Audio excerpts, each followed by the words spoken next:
Greetings again YouTube. Electronic voice phenomenon. As the spiritualism religious movement became prominent in the 1840s 1920s with a distinguishing belief that the spirits of the dead can be contacted by mediums, new technologies of the era including photography were employed by spiritualists in an effort to demonstrate contact with the spirit world. So popular were such ideas that Thomas Edison was asked in an interview with Scientific American to comment on the possibility of using his inventions to communicate with spirits. He replied that, if the spirits were only capable of subtle influences, a sensitive recording device would provide a better chance of spirit communication than the table tipping and Ouija boards mediums employed at the time. However, there is no indication that Edison ever designed or constructed a device for such a purpose. As sound recording became widespread, mediums explored using this technology to demonstrate communication with the dead as well.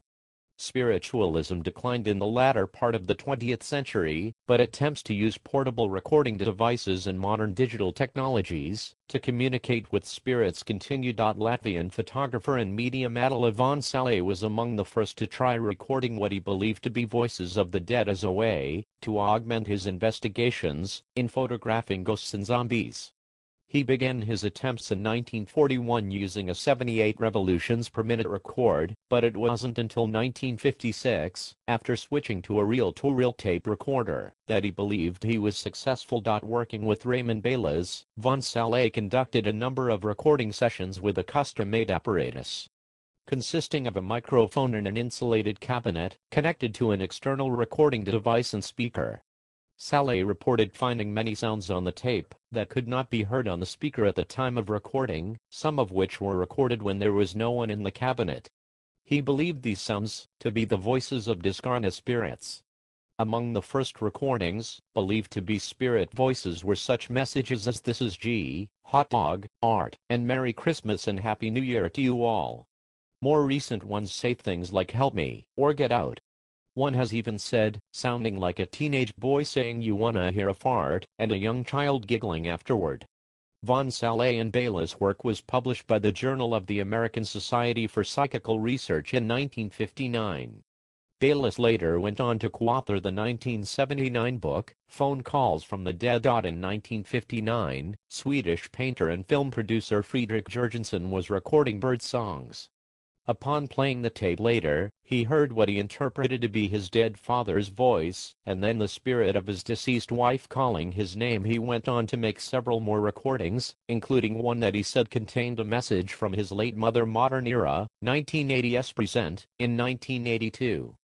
Sarah Estep founded the American Association of Electronic Voice Phenomena, AEVP, in Severna Park, Maryland, a non-profit organization with the purpose of increasing awareness of EVP and of teaching standardized methods for capturing it.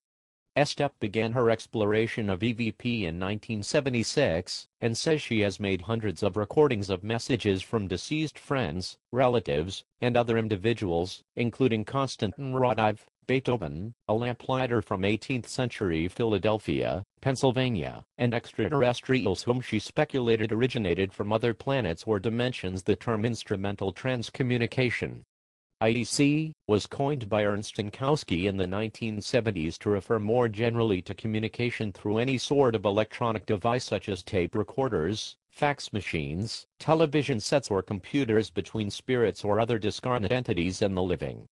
One particularly famous claimed incidence of IDC occurred when the image of EVP enthusiast Fredrik Jurgensen, whose funeral was held that day, was said to have appeared on a television in the home of a colleague, which had been purposefully tuned to a vacant channel.